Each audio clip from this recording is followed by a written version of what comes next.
And Patricia F. Kane, we all just call her Pat Kane. Pat Kane is one of the founding members of Angie, and she's here today at the conference. She couldn't stay this evening, but it was great that she came out for our 35th conference. And she was the one, for years, she would walk around the Angie conference with a pot, a big metal pot and a spoon, banging on it, trying to get funding to start an endowment in the hopes that one day maybe we could have a staff member. You know, and that was such a big dream all those years ago. And there's Beth, our staff member. So part-time, but yeah.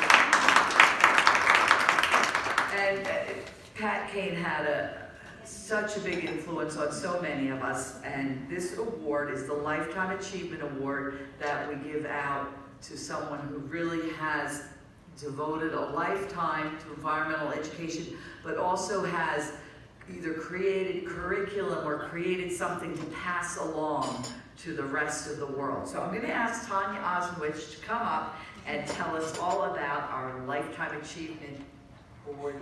Thanks, Tanya.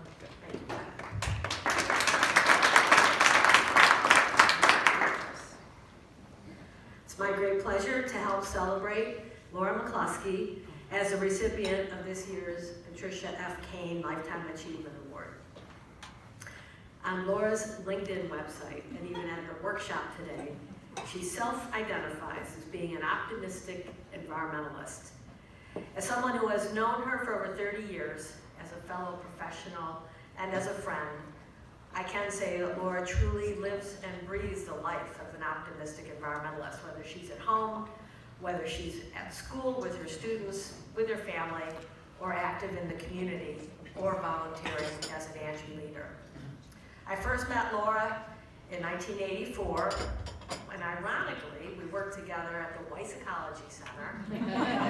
All your heads pop up at the same time. Up in Ringwood, New Jersey, in Passaic County, and I thought, this is so great, there's such great timing. At that time, Laura was our environmental educator, and she was fulfilling an internship at Weiss with William Patterson University. Prior to her time at Weiss, she had already completed a 4-year degree in environmental science from William Patterson. And after the degree, she moved out to California, and she worked as a chemist for several years.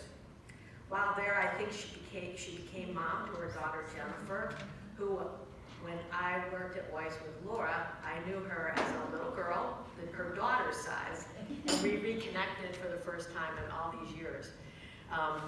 And what's been neat for Laura and I, we see each other at this conference every year, and I'd always say, how's Jennifer? How old is she? She'd show me pictures, and I'd get caught up on the family. So it's neat to have a little reunion today. But while she was, when she became mom to her daughter Jennifer, according to Laura, she said, I want to go into teaching so that I can be there for my daughter. So Laura returned to William Patterson, and she pursued her license and certification to teach science. Working with Laura at Weiss for me was a blessing. Since I had a degree, and you guys have heard about non-formal or informal education, my background in weaving my way to Weiss was an informal bachelor's degree in environmental ed and park interpretation.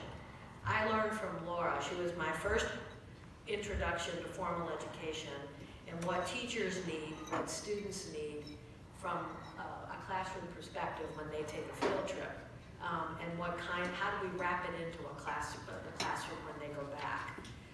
According to Laura, I immediately loved marching kids into the woods or by the brook and taking them into the iron mine. I found my calling.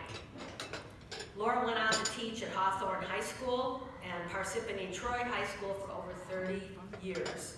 She taught ecology, biology, chemistry, and ESL science. She wrote curriculum for the AP Environmental Science course, several other classes.